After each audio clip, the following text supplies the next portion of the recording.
The Discourses of Christ of the Last Days.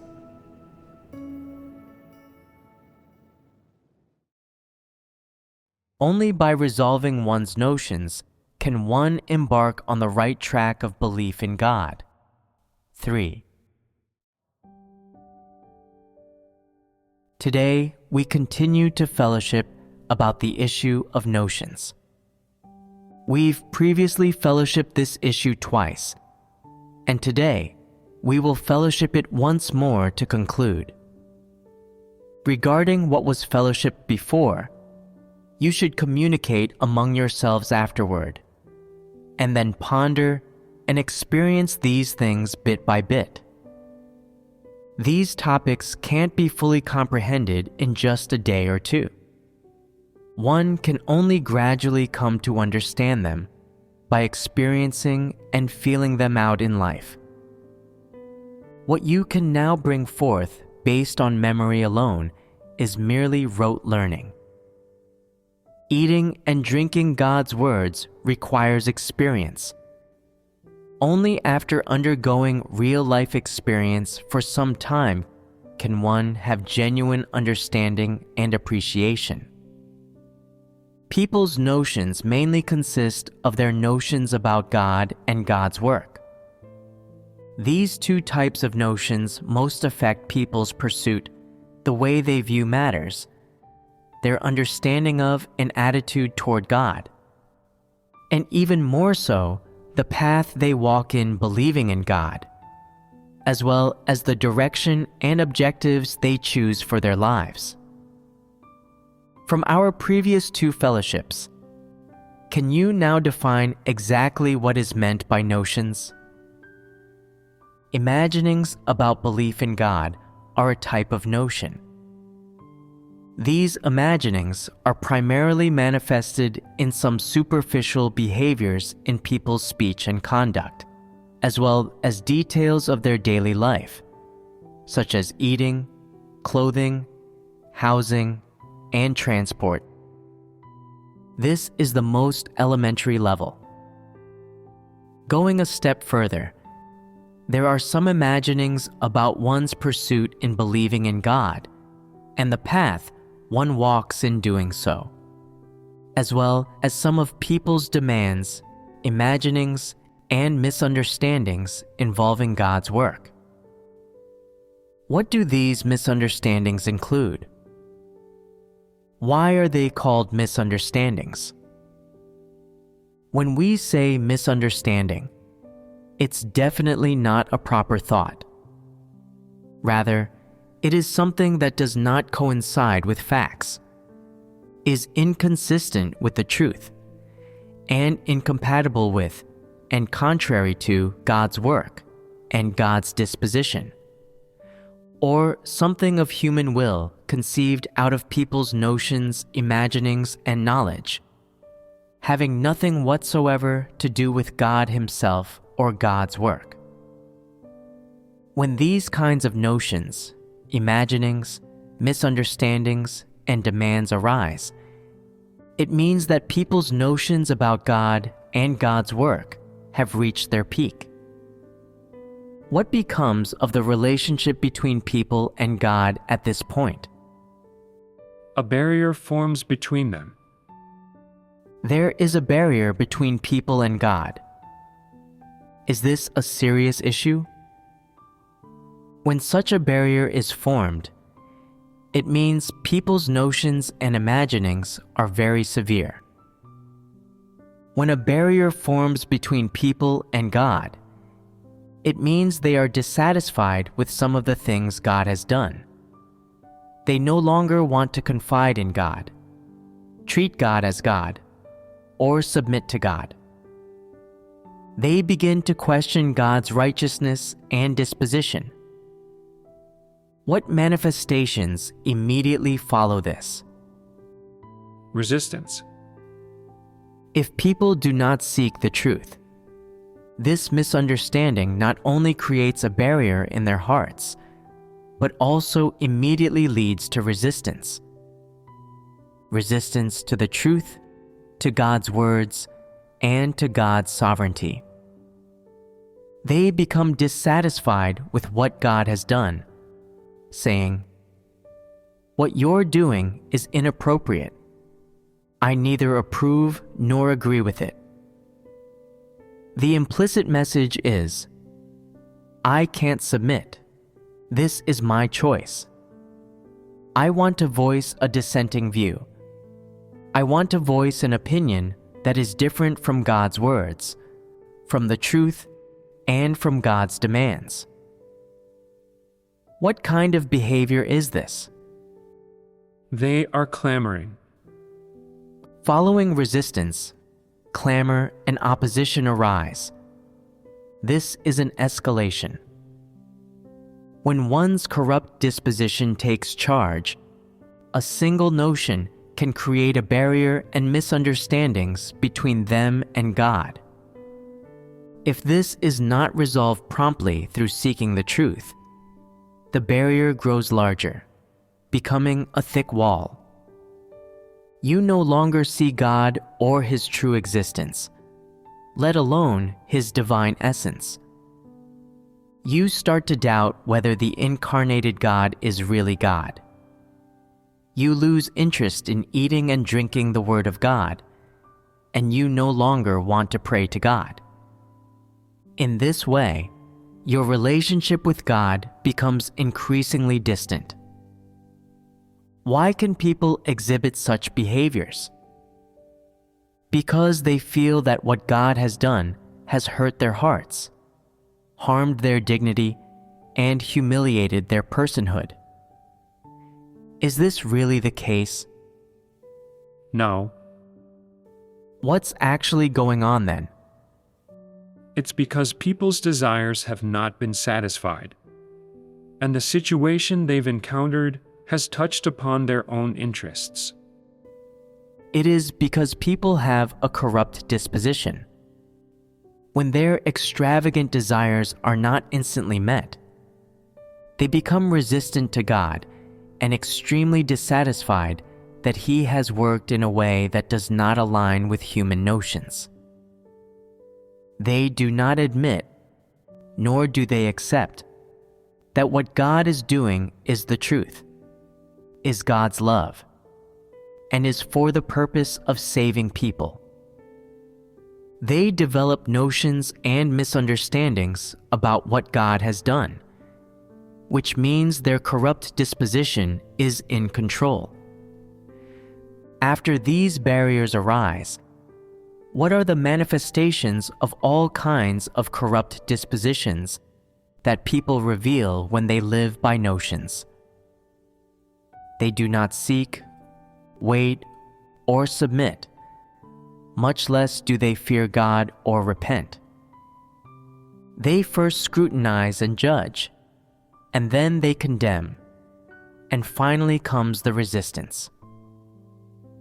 Aren't these behaviors the exact opposite of positive manifestations like seeking, waiting, submitting, accepting, and repenting? Yes. Then these behaviors are all adverse things. They are the revelation of a corrupt disposition. It is their corrupt disposition that is controlling their actions and thoughts, as well as their attitude, intentions, and views toward judging people, events, and things. When people engage in scrutinizing, analyzing, judging, condemning, and becoming resistant, what is the next step they take? Then comes opposition. What are some manifestations of opposition? Being negative, giving up one's duties. Being negative is one. They slacken at work in a negative way and give up their duties. What else? Spreading notions. Making judgments. Making judgments, spreading notions. These are all some manifestations of clamoring against and opposing God. What else? They may betray God and betray the true way. That's the most serious of all. When someone reaches this point, their devilish nature surfaces completely, utterly denying and betraying God. And at any moment, they could turn away from God. Just now, what were the various manifestations of behaviors that clamor against and oppose God? Slackening at work in a negative way, giving up one's duties. Judging God. Judging God and His work. Then comes spreading notions, and finally betraying God. Let's go into more detail. Is there any complaining involved in spreading notions? Sometimes spreading notions is mixed with complaining. Stuff like, what God does is not righteous. I believe in God, not in people. And I believe that God is righteous. These words carry undertones of complaint. Slackening in a negative way, spreading notions, and judging God are all rather serious behaviors. But the most serious is betrayal. These four are quite obvious, quite serious, and are of the nature that directly resists God. What are some specific manifestations within these behaviors that you can think of, have seen, or have even done yourselves? There's also incitement. To vent dissatisfaction with God, some incite even more people to oppose Him. This is a manifestation of spreading notions. Are there those who outwardly appear submissive, but during prayers say, "Let God reveal it. What I am doing is right. All will be revealed in time. I know God is righteous." These words may sound correct, even confidently justified, but they hide insubordination and dissatisfaction toward God. This is mental opposition. It is negative slackening and negative opposition. Are there other aspects? In the case of negative slackening, there is also abandoning oneself to despair and throwing up their hands in frustration, believing that this is just how they are, that this is just their nature. They think no one can save them, so if God wants to destroy them, then so be it. This is a form of silent opposition. Their actual state is negative, thinking that God's actions are incomprehensible and that people cannot truly grasp them. So whatever God wants to do, let Him do it. On the surface, it seems like they have submitted to God's orchestrations and arrangements. But in actuality, deep down in their hearts, they profoundly resist God's arrangements and are especially dissatisfied and insubordinate. They have already acknowledged that this is God's doing and don't make any further demands. Why then say that this is an oppositional sentiment? Why characterize it this way? In fact, in their consciousness, they don't want to condemn this matter either. They don't want to make a determination that says, "What God has done is wrong. I do not accept it. I can submit to other things God has done, but not this. In any case, I will slacken at my work in a negative way because of this." In their subconscious, their state is not like this. They don't have this awareness. In their heart, they are just somewhat defiant, dissatisfied, or indignant. Some people might even condemn God's actions as wrong, but from the depths of their hearts, in terms of their subjective desires, they do not actually want to condemn God in their consciousness. since after all, what they believe in is God. So why say that this behavior is oppositional, that it is negative slackening, and that it carries elements of negativity? Negativity itself is a form of resistance and opposition, and it has several manifestations.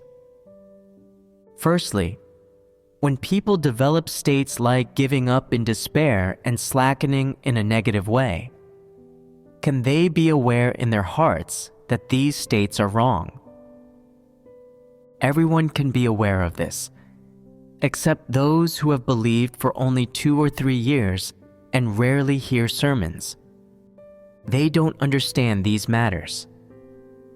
But as long as one has believed in God for at least 3 years, frequently hears sermons, and understands the truth, they can have this awareness.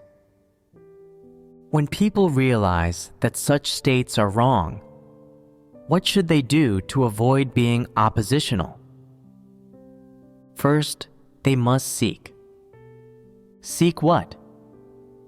Seek why God has orchestrated things this way, why such situations have befallen them, what God's intentions are, and what they should do. These are positive.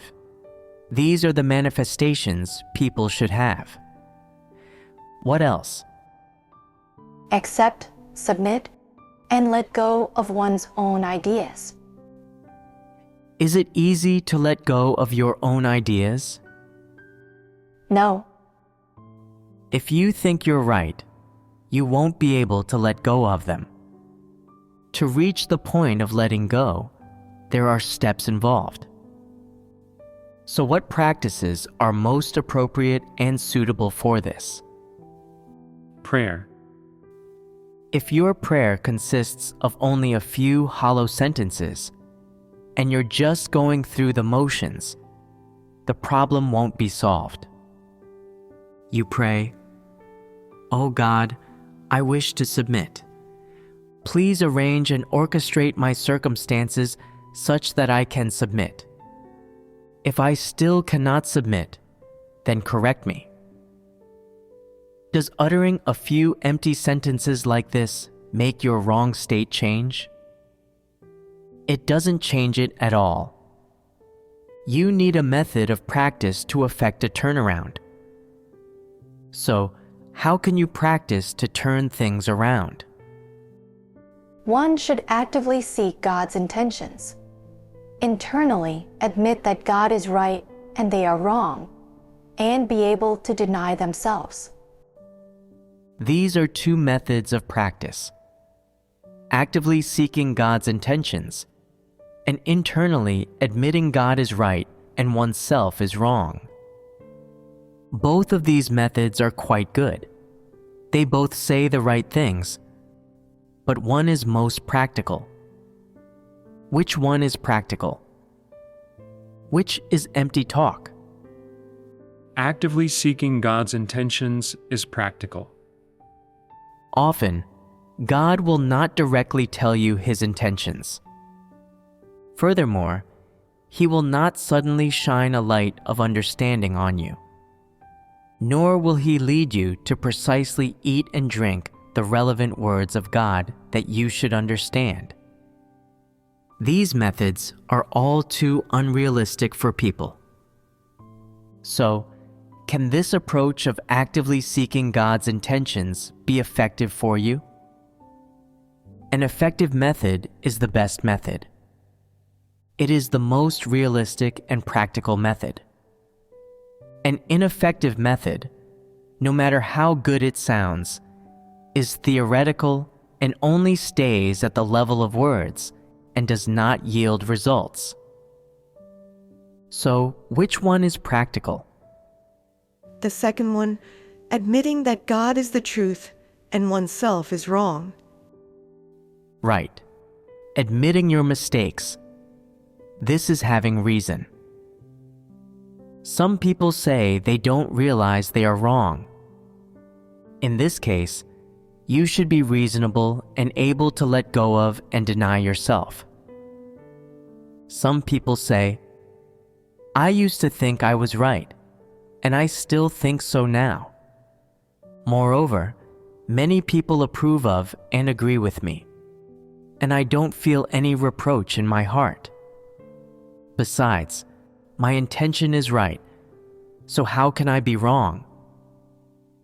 There are several reasons preventing you from letting go of and denying yourself. What should you do in this case? Regardless of whatever reasons you have for thinking you are right, if this right conflicts with God and goes against the truth, then you are simply wrong. No matter how submissive your attitude is, regardless of how you pray to God in your heart, or even if you verbally admit you are wrong, but deep down still struggle against God and live in a state of negativity, the essence of this is still opposing God. This proves you still haven't realized that you are wrong. You do not accept the fact that you are wrong. When people develop misunderstandings and notions about God, they first must acknowledge that God is the truth, and that people do not have the truth. And it is certainly they who are mistaken. Is this a kind of formality? If you only adopt this practice as a formality, superficially, then can you come to know your own mistakes? Never. Coming to know yourself requires several steps. First, you must determine whether your actions are in line with the truth and with principles. Do not look at your intents at first. There are times when your intents are correct, but the principles you practice are wrong. Does this kind of situation occur often? Why do I say that your principles of practice are wrong? You may have sought, but perhaps you have no understanding at all of what principles are. Perhaps you have not sought at all, and have based your actions solely on your good intentions and enthusiasm, and on your imaginings and experience. And as a result, you have made a mistake. Can you envision that? You cannot anticipate it, and you've made a mistake. And have you not then been revealed? If you keep contending with God after being revealed, where does the error in this lie? It lies in not acknowledging that God is right and insisting that I am right. That's how you erred. Your greatest mistake was not that you did something wrong and violated the principles, thereby causing a loss or other consequences, but that, having done something wrong, you yet persist in your own reasoning, unable to admit your error. You still oppose God based on your notions and imaginings, denying His work and the truths He expressed. This was your greatest and most serious mistake. Why is it said that such a state in a person is one of opposition to God? Because they don't acknowledge that what they are doing is wrong. Whether or not people recognize that everything God does and His sovereignty are right, and what their significance is, if they cannot first recognize that they themselves are wrong, then their state is one of opposition to God. What is to be done to rectify this state? First, one must deny oneself. What we just said about needing to first seek God's intentions is not so practical for people. Some say, if it isn't so practical, then does that mean seeking isn't necessary? Some things that can be sought and understood don't need to be sought. I can just skip that step. Will this do? Is one who acts in this manner not beyond saving? Such people have distortions in their comprehension. Seeking God's intentions is a bit distant and cannot be achieved immediately. For a shortcut, it's more realistic to first let go of oneself, knowing that one's actions are wrong and not in line with the truth, and then seek the truth principles. These are the steps. They may seem simple, yet putting them into practice presents many difficulties. For humans have corrupt dispositions, as well as all manner of imaginings, all manner of demands, and they have desires as well, all of which interfere with people denying themselves and letting go of themselves. These are not easy things to do. We won't delve deeper into this topic. Let's continue discussing the issue of notions, which we visited in our last 2 fellowships. Just now, the main focus of our fellowship was how notions can lead to misunderstandings about God, which in turn form a barrier between people and God. And this barrier leads them to develop resistance to God. What is the nature of this resistance? It is opposition, rebelliousness. Therefore, when people develop opposition toward God and clamor against Him, this is not something that happens overnight. It has roots. It's like when a person suddenly discovers they've become sick, and that the illness is very serious. They wonder how the condition progressed so quickly. In actuality, the illness was present in the body for a long time and already had roots. It was not contracted on the day it became apparent. Rather, that was only the day when they discovered it. What do I mean by saying this? Is the ability to rebel against God, to oppose Him, to clamor against Him, something everyone can predict when they first start believing in God? Absolutely not. Is this the initial intention in believing in God of every person who eventually clamors against and opposes Him? Has anyone ever said, "I don't believe in God for blessings. I just want to clamor against God and be oppositional after seeing Him, so that then I'll become famous and make a big name for myself, and my life will have been worthwhile"? Has anyone ever had such plans? No one has ever planned this way. Not even the most foolish, stupid, or evil person. People all want to believe in God sincerely, to be good, to listen to God's words and do whatever God asks of them. Although they cannot achieve absolute submission to God, they can at least meet God's minimum requirements and satisfy God to the best of their ability. What a good wish that is. How did it end up with them clamoring against and opposing God? People themselves feel unwilling and don't know how this came about. When it comes to clamoring against and opposing God, they feel bad and upset inside, thinking, "How could people do this? Even if others act this way, I shouldn't have acted this way."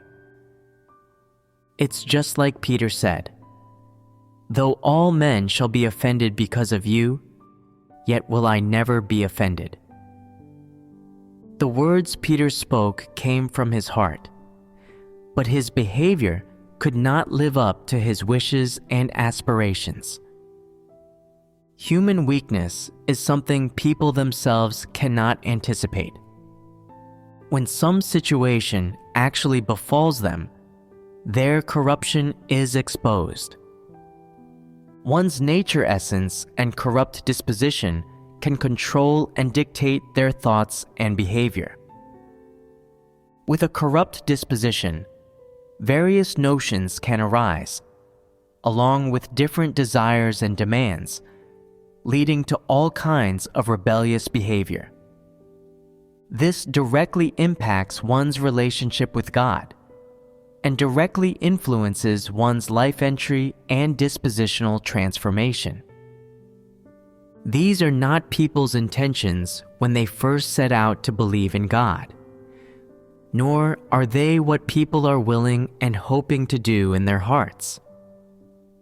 Such consequences are attributed to people's notions about God.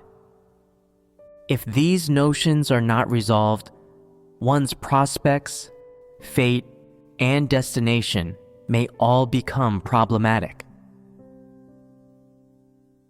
To resolve one's misunderstandings about God, one must resolve their notions about God, about God's work, about the essence of God, and about the disposition of God. To resolve these notions, one must first understand, know, and recognize them. So, what exactly are these notions? This brings us back to the main topic. We must start with some practical examples to address these notions and manifestations of people, making God's intentions apparent from these instances, allowing people to see deep within God's heart what His disposition and essence are and how He treats people, as well as how people imagine He should treat them, and allowing them to distinguish, clarify, and compare these latter two perspectives, which can lead to an understanding and acceptance of the way God treats and rules over people, and an understanding and acceptance of God's essence and disposition. Once people have a clear understanding of the way God rules people and of His work, they will no longer conceive notions about God. The barrier between God and them will also disappear, and oppositional or clamoring states directed at God will no longer arise in their hearts. These issues of rebelliousness and resistance against God can be directly resolved through reading God's words and fellowshipping the truth. No matter which aspect of notions is being addressed, it must begin with reading God's words and fellowshipping the truth. Everything must be connected with the truth. Everything involves the truth. So what are these notions that people have? Let us start by discussing God's work, using specific examples to make clear the principles behind God's work, and the principles and methods by which God treats and rules people. An example might touch on the method of God's work. It may also touch on the method by which God classifies an individual and His determination of their outcome, or it may touch upon God's disposition and essence. To clarify these points, if we were to speak in an empty way about what God is like, what God has done, and how He's treated people over His 6,000 years of work, do you think that would be appropriate? Could you easily receive that? Or if we talked about how, for instance, God has been working for 6,000 years, and in the second phase of His work, He operated in Judea, and we discussed how God treated the Jewish people then, and how we can observe God's disposition from this. Would that make it easy to understand? For instance, if we talked about how God rules this world, how He treats people of various ethnicities, what God thinks, how he demarcates their territories, and why he divides them in different locations. In particular, why some good people are located in less than ideal places, while some evil people are in much better places, and what principles God employs in allocating things this way, and saw God's methods for ruling humankind from this topic. Would that make it easy to understand? Aren't these topics quite distant from people's dispositional transformations and life entry in daily life? Aren't they quite abstract? Why do we say they are distant and abstract? Because in real life, only understanding truths related to visions, such as the details of how God rules and guides humankind, seems a bit far removed from the problems we face in our day-to-day lives, and not particularly relevant. To address real-world problems, we must start from examples that you can hear, see, and feel in your lives, and then broaden your insight from there. Regardless of what stories I tell, or which people and events these stories involve, even if they may relate to things you have done in the past, the ultimate effect these stories have is to help you understand truths related to the topic being discussed today. Every story told serves a purpose and is related to the value it's meant to convey and the truth it expresses. Let us begin our story. This is case 1. A long time ago, a church sent over a bottle of cough syrup, explaining, "God always talks to us and preaches, and sometimes coughs when speaking too much.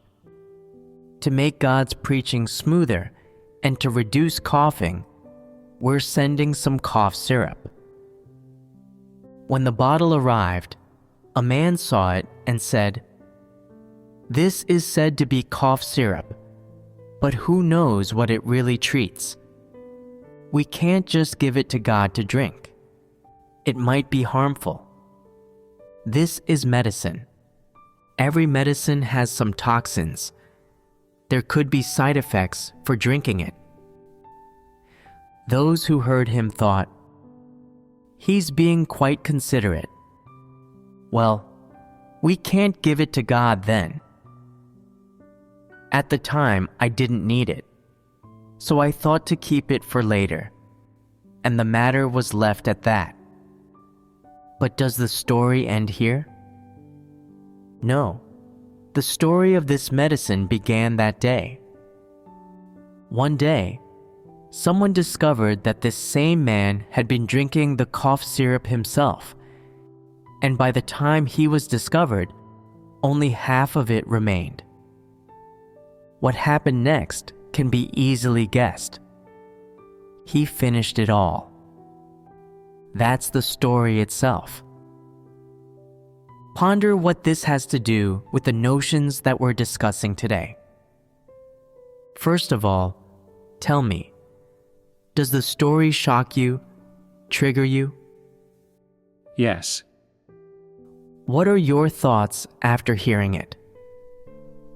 What triggered you? Generally, those who are triggered will think, "Oh my, this was something offered to God. How could someone drink it?" That's the first thing that triggers them. The second thing is, "He kept drinking it. I can't believe he drank it all." Besides being triggered, what else can you think of? Regarding what this person did, all of these behaviors of his, that is, every single event in this entire story, do you consider what God's reaction might be? What would God do? What should God do? How should God treat such a person? And isn't this where human notions start to arise? Let's put aside the content of what triggered you and talk about whether this experience of being triggered itself could be of any benefit. In being triggered, people merely feel a certain discomfort in their conscience, but can't speak clearly about the event in the story. Next, there may arise condemnation and reproach directed at the individual in the story, which are rooted in ethics, morals, theological theories, or words and doctrines. But these things are not the truth. If we want to get at the truth, it's the human notions formed regarding the event itself, or the demands regarding what God should do. These are the issues that need resolving. In this story, the notions and thoughts people have about what God should do in such a situation are crucial. Don't just focus on your emotional reaction. Being triggered by something can't resolve your rebelliousness. If one day you find something in God's offerings that you particularly like or need, and you're very tempted, you could take it for yourself too. In that case, you wouldn't feel triggered at all. Your being triggered now is merely a function of conscience, a result of the moral standards of humanity. It is not a function of the truth. When you can resolve the notions that arise from this situation, you will understand the truth in this situation. You will have resolved any notions and misunderstandings you have toward God in such matters. And in these kinds of situations, you will understand the truth and gain something. So now, think about what kinds of notions people might develop in this situation. Which of these notions might lead you to misunderstand God, to form a barrier between you and Him, or even to oppose Him? This is what we should be fellowshipping. Tell me, when this event took place, did this man feel any reproach in his conscience? No. How can you tell he felt no reproach? He drank all of the cough syrup. This is quite easy to analyze, isn't it? From the first sip to the last, he showed no restraint and didn't stop. If he had taken a taste and then stopped, that would have counted as feeling self-reproach, because he would have stopped, restrained himself, and not continued. But this man didn't do that. He drank the whole bottle from beginning to end. If there was more, he would have continued drinking. This shows that he felt no reproach whatsoever in his conscience. This is looking at it from a human perspective. Now, how does God view this matter? This is what you should understand. From how God treats this situation, how He evaluates and defines it, you can see God's disposition, God's essence, and also discern the principles and methods by which God operates. At the same time, it might reveal some human notions, causing people to say, "So this is God's attitude toward people. This is how God handles people. I didn't think this way before." The fact that you didn't think this way reveals the barrier between you and God, that you can develop misunderstandings about God, and that you have notions about the way God works and operates in this regard. So, how did God handle it when faced with this situation? The man said, "This is medicine. All medicine has some toxicity. We can't let God drink it. there might be side effects. What was the intention, the purpose behind his words? Were these truthful or false words? They were not truthful. They were deceptive, false, and disingenuous. His subsequent actions and what he revealed made it clear what was going on in his heart. Did God do anything about his false words and actions? No. How do we know that God didn't do anything? When he spoke those words, he was not sincere. He was being false. God was just watching from the sidelines, neither performing the positive work of guidance nor the negative work of reproach. Sometimes, people feel reproach in their conscience. That is God at work. Did this man feel reproach at the time? Not only did he not feel reproached, but he also spoke in a high-sounding manner. God did not reproach him. He was simply watching. Why would God watch? Was he watching to see how the facts would unfold? Not necessarily. Right when a person faces a situation, before making a choice about what to do or forming any facts, does God understand that person? Yes. God understands not just their surface, but the inner heart. Whether their heart is good or evil, genuine or false, what their true attitude toward God is, whether they have God in their heart, whether they have genuine faith. God has already known these things. He has conclusive evidence and is ever observing. What did God do after this man said this? First, God did not reproach him. Second, God did not enlighten him or make him aware that this was an offering, that humans should not carelessly touch it. Does God need to explicitly tell people to have this awareness? This awareness should be present in normal humanity. Some may say, some people just don't know. You wouldn't tell them? Won't they know if you just tell them? Not knowing exempts one from sin. Right now, they don't know.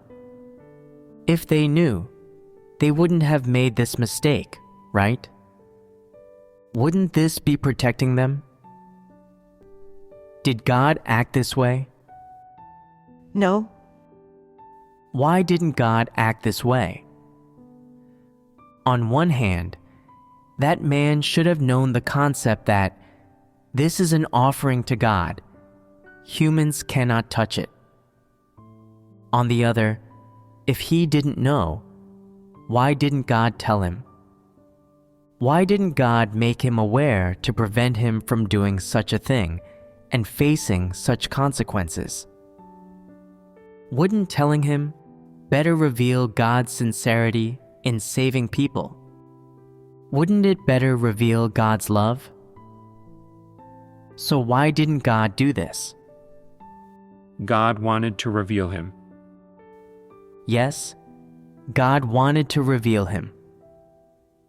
When you are faced with situations, it is not by accident that you are faced with them.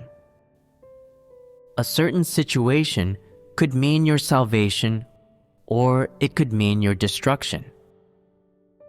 During these times, God is watching, remaining silent, not orchestrating any circumstances to prompt you, nor enlightening you with words like, "You mustn't do this. The consequences would be unimaginable," or "Doing it this way lacks reason and humanity." People have no such awareness. The lack of such awareness is, in one sense, because God didn't give them any prompting at that moment. God didn't act. In another sense, if a person does have conscience and possesses some measure of humanity, would God then act upon such a foundation? Yes. That's right. God would bestow such grace upon them. But why did God ignore this particular situation? One reason is that this man lacked conscience and reason, had no dignity, no integrity, and no normal humanity. He did not pursue these things. He did not have God in his heart and was not a true believer in God. So, God wanted to reveal him through this situation.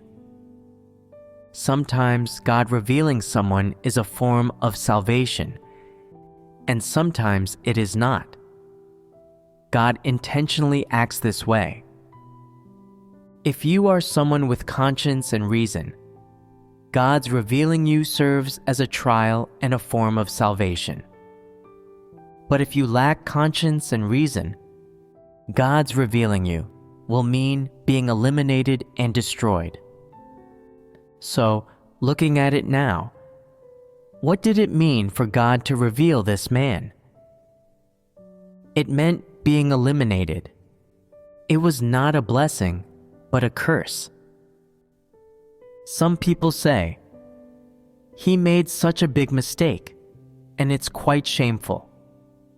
From when he started secretly drinking the cough syrup, couldn't God have arranged some circumstances to get him to stop so that he wouldn't make this mistake, and therefore wouldn't need to be eliminated?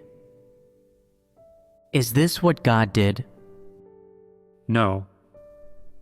How did God act? God let things take their own course. This is one of his principles. Once he opened the bottle of cough syrup, was there any difference in nature between the first sip he took and the last sip? No. Why was there no difference? He is just that type of person in essence. This situation thoroughly revealed his humanity, his pursuit, and his faith. In the Old Testament age, Esau traded his birthright for a bowl of red stew. He was unaware of what was important and valuable. What's the big deal about a birthright? If I trade it, it won't make a difference. I'll still be alive, won't I? This is what he thought in his heart. It might seem that his approach to the problem was rather realistic, but what he lost was God's blessing, and the consequences of that are unimaginable. Now, in the church, there are many people who do not pursue the truth. They do not take God's promises and God's blessings seriously. Is this not the same in nature as forfeiting one's birthright? Is it not even more serious? Because God's salvation of people is a one-time opportunity. If someone misses this opportunity, it is all over. There was even one person who was ultimately eliminated just for the sake of a bottle of cough syrup, something he traded for the outcome of being destroyed. This is simply unfathomable. Actually, though, there isn't anything unfathomable about it. Why do I say that? This event might seem like a minor thing. If such an event occurred among people, it wouldn't be considered much. Like committing a crime, such as stealing or causing injury to others.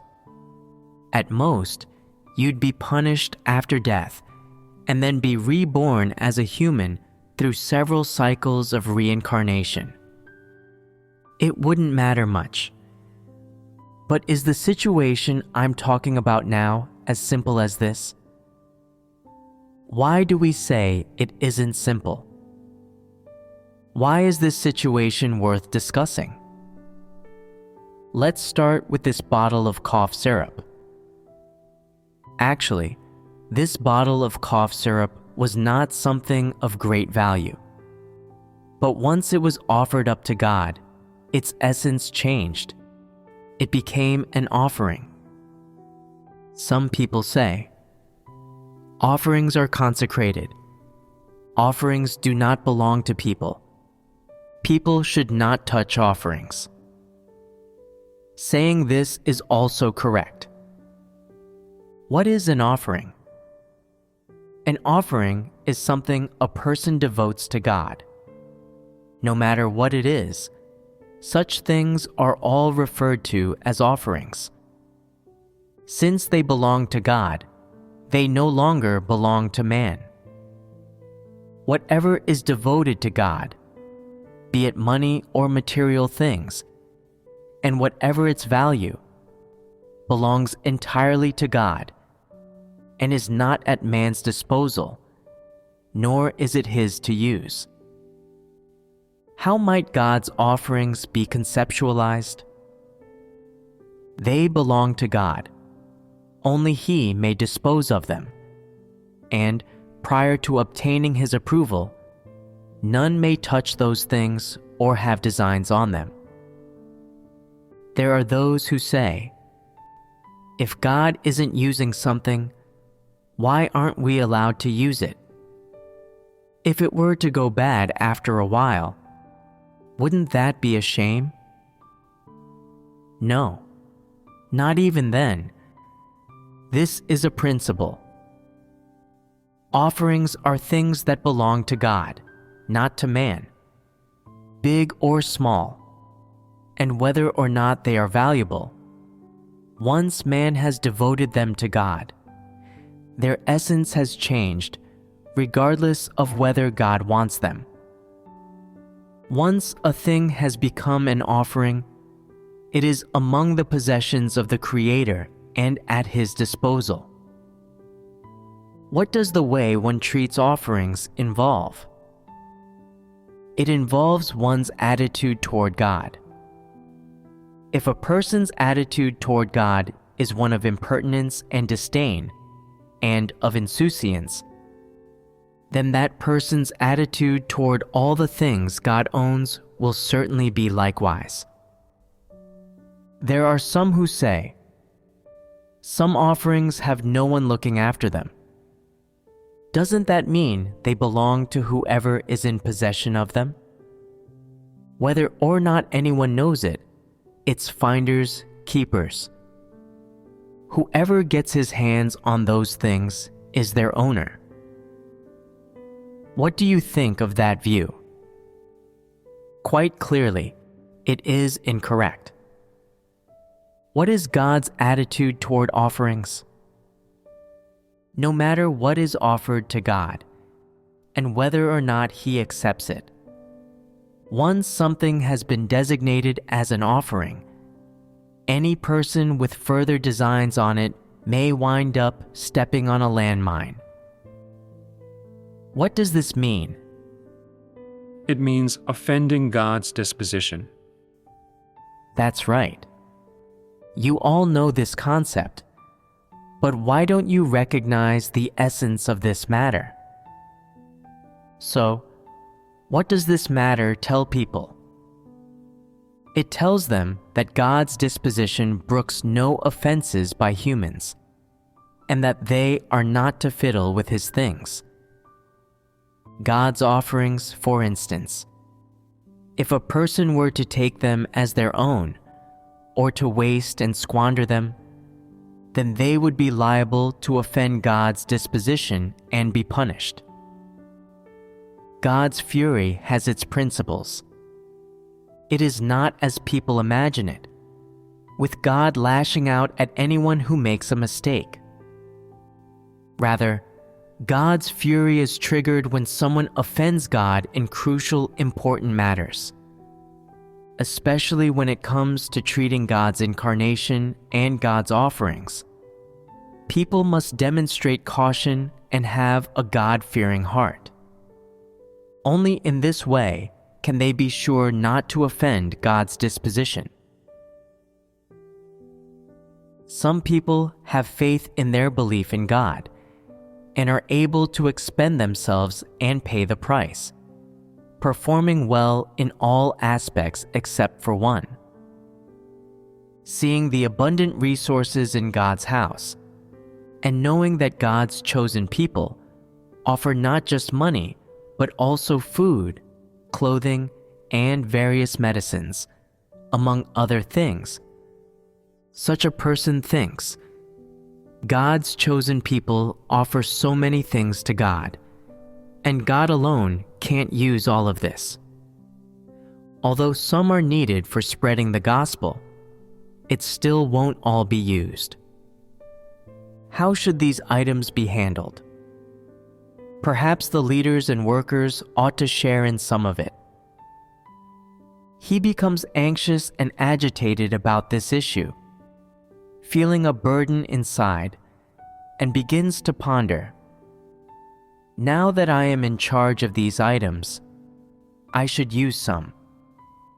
Otherwise, won't all these offerings go to waste when the world is obliterated? Distributing them to leaders and workers is fair.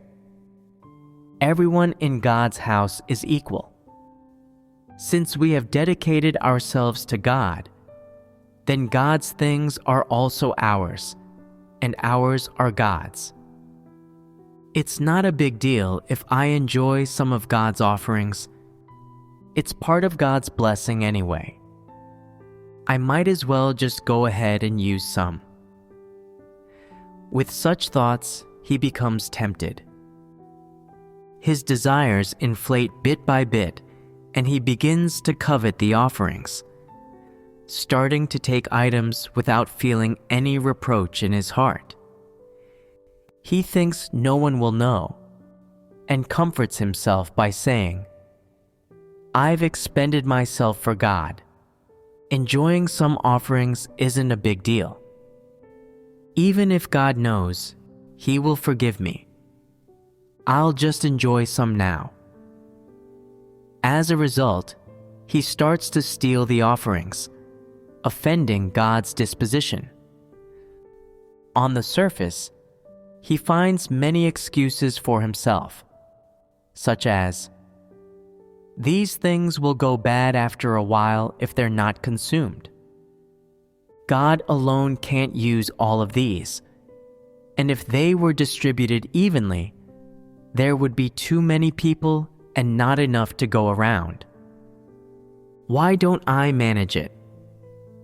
Moreover, what if all this money can't be spent by the end of the world? We should each take on a share, which also reflects God's love and grace. Although God hasn't stated this, and there's no such principle, why not be proactive? This is acting according to principles. He concocts many high-sounding reasons and then starts taking action. But once he starts, things get out of hand, and there is less and less reproach in his heart. He may even feel that it's justified, thinking, if God doesn't need it, I should use it. This is not a real problem. This is where things go wrong. What do you think? Is this a big deal or not? Is it serious? Yes. Why do we say it's serious? Is this issue worth fellowshipping? Yes. What makes it worth fellowshipping? It involves God's disposition and also concerns man's outcome and destination. The issue is significant. Its nature severe. Now, what is it that I should warn you about? Never entertain the idea of taking offerings. Some people say, that's not right. offerings made by brothers and sisters are meant for God's house, for the church. This makes them everyone's communal property. Is this statement correct? How does such a statement come about? Out of man's greed, a theory like this is concocted. What else does this issue involve? There's something we haven't yet touched on. What is it? Some think God's house is a big family. To reflect a good family, there should be love and tolerance. Everyone should share food, drink, and resources. And all of these things should be distributed equally. For instance, everyone should have clothing, and it should be distributed and enjoyed equally. God does not show favoritism. If someone can't even afford socks, and God has some extra pairs, He should offer them relief. Furthermore, those offerings of God's come from the brothers and sisters. God already has so much. Shouldn't some be distributed to the poor? Wouldn't this reflect God's love? Do people think like this? Are these not human notions? People forcefully claim God's property while euphemistically labeling it as God's grace, God's blessings, and God's great love. They always want to evenly divide things with God, wanting to split everything equally, always pushing for egalitarianism. They think this is a symbol of universal unity, of human harmony, and a fulfilling existence, and consider this a state of affairs that ought to be manifested. Are these not human notions? Especially in God's house, they think nobody should go hungry. If someone is hungry, God should use His offerings for relief. God should not ignore the matter. Isn't this should that people believe a type of notion? Isn't it a human demand on God? Some people, after believing in God, say, "I've believed in God for so many years and have gained nothing. My family is still in poverty. This shouldn't happen. God should be kind to me, should bless me so that I can better glorify God." Because your family is poor, you don't pursue the truth. You hope to change your impoverished conditions through belief in God, and use glorifying God as an excuse to bargain with Him. These are human notions and imaginings. They are man's extravagant desires. Is believing in God with such motives not a form of bargaining with God? Do those who bargain with God have conscience and reason? Are they people who submit to God? Absolutely not. These people lack conscience and reason, don't accept the truth, are spurned by God, and are unreasonable people who cannot attain God's salvation.